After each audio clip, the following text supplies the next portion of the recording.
Well, I believe that saying that they will not confirm the recs is just plain politics. But as to whether is it legal, that's another question. To my mind, it is not. Their duty is that when names are submitted to them, they are to consider it, either approve or reject it.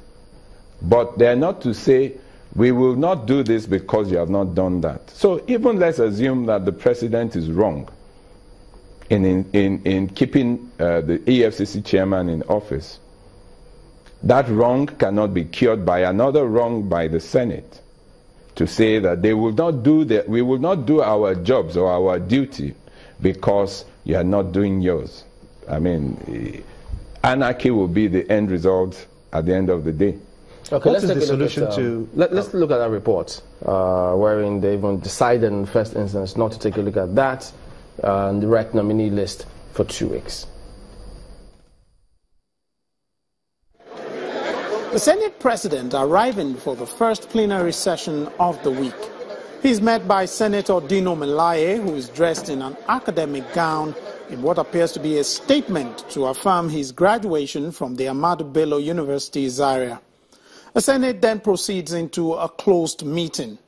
And when the doors are thrown open almost 2 hours later, the Senate President outlines what was discussed. By Thursday, various attacks on the National Assembly, especially the Senate, for performing its constitutional duties, and the Senate resolved to defend the integrity of the Senate against such attacks and will not be intimidated from carrying out our constitutional duties at all times. It's a stance that becomes clear when the motion seeking the confirmation of 27 resident electoral commissioners for the Independent National Electoral Commission is put forward. It met a stonewall. The chairman of the Presidential Committee on Anti-Corruption, Professor Isse Sagi, went to the press and said that the Senate merely confirmed. Merely is the word.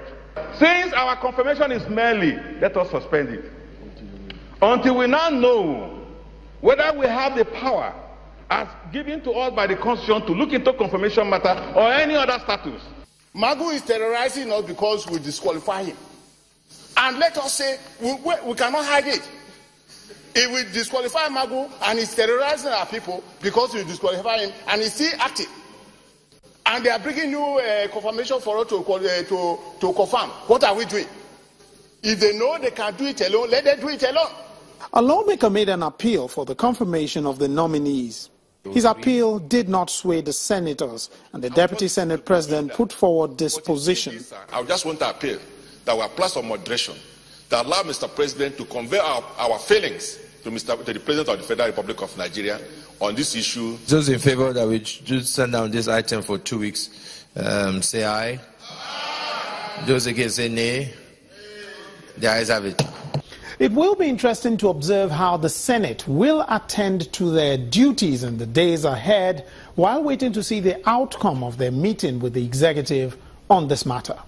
Lanre Lasese, Channels Television News. So 2 things there. Yes, they will not look at it until 2 weeks. Some say it's within their bounds to do that. And then, by asking that the EFCC chair be removed, just as you've said, doesn't have any place in law. So would that have been better for them to say, listen, we will not take this for 2 weeks and then not add the caveat? Would the presidency have gotten the message? Yeah, I mean, there are so many ways this could have played out without it being seen as if they want to hold the president to ransom. They could simply have said this matter will not be considered for 2 weeks, which is perfectly within their rights to do. But to say that we're not going to do this except you remove the EFCC chairman, I don't think they have the powers to do that. Their duty is that when these appointments or nominations are brought to them, they're to consider them. What if they say that, well, the law also allows us to clear the nominee for the position of the EFCC. So insofar as we want that bait to be obeyed, that's the premise upon which we're doing this. Would that be right? The law allows them, and they've done their bit. They've rejected it, which is, within their remit. But like I said, it is not their duty to enforce that decision. All right, we'll get more reactions when we return in just a moment. Join us again. Would have been the beginning of the procedure. The committee room is filled. Journalists struggling to capture every unfolding event are in every corner of the room. The Senate Committee on Ethics and Privileges is set to probe allegations that Senator Ndume did not graduate from Ahmadu Bello University, and also look into allegations tying the Senate President to a bulletproof vehicle that was apparently cleared with forged custom documents. Do solemnly swear and affirm. The first to appear before the committee is Senator Melaye, and he clarifies. I also have the third document to tender, which is my results from the Ahmadu Bello University, certifying me a graduate of Ahmadu Bello University. It is then time to hear from the Vice Chancellor of the Ahmadu Bello University. From the records of Ahmadu Bello University, Zaria, distinguished Senator Ndume, who was at that time named Daniel Jonah Milai, graduated with a third-class degree of the Bachelor's of Arts in Geography in the year 2000. The committee also hears from Senator Ndume, who moved the motion on the issues in plenary. He explains why he raised the motion on the allegations involving the Senate President and Senator Melaye. I raised point of order 1415, which I did in order to protect the integrity of this Senate and to provide a forum like this where the facts will be brought to bear and everybody can see it. The Senate President also appears before the committee with several senators coming with him. He speaks on the allegations. At no time did I import any SUV Range Rover. As you know, this is a vehicle that is not a personal vehicle, a vehicle that was processed through the National Assembly. I don't know anything about the importation. I didn't appoint any clearing agent or anything like that. Like most of the vehicles that are here, you only know when it's delivered to you. The committee also hears from the vehicle dealer. We facilitated the supply of the vehicle to the National Assembly. There was never a time we sell vehicle to Dr. Bukola Saraki as a person, or we deliver vehicle to Dr. Bukola Saraki. Now, the Senate committee concludes it will meet with officials of the Nigeria Customs Service on Tuesday, the 28th of March, before putting together its report on this matter for submission to the Senate. Lanre Lasese, Channels Television News. You heard him there. Let's start from the last part before we wrap up. What do you think of that last bit when he says, no, you can't separate both positions?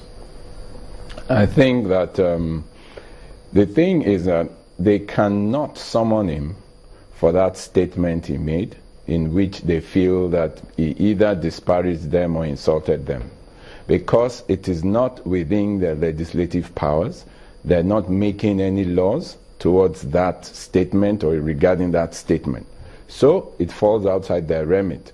So the fact that the Senate feels offended by a statement made by any, let's even say, public official, doesn't give them the power to summon that public official.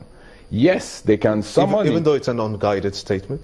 It doesn't give them. They can summon him only where it concerns the laws they want to pass or the laws they want to review, or as it involves the spending of public expenditure. So there's a distinction between that. So if I say something that you don't like, you might not like it, but will your constitutional powers kick in because of that? The answer is no. Okay. Then about the part that he said that the Senate can make any, they have laws to regulate themselves, so they can suspend Senator Ndume, and he says unless the law court says otherwise. Well, I mean, it's clear that they do not have the powers to stop people for being represented. That's the question. Can you deny an entire area or any part of Nigeria of its representation? They can't. That's why generally the law is that it is the person appointing you or electing you in this case that can withdraw that power from you, not your colleagues who are appointed or elected by other areas of Nigeria. All right, Mr. Onigbanjo, Senior Advocate of Nigeria, thank you for talking to us today. Thank you.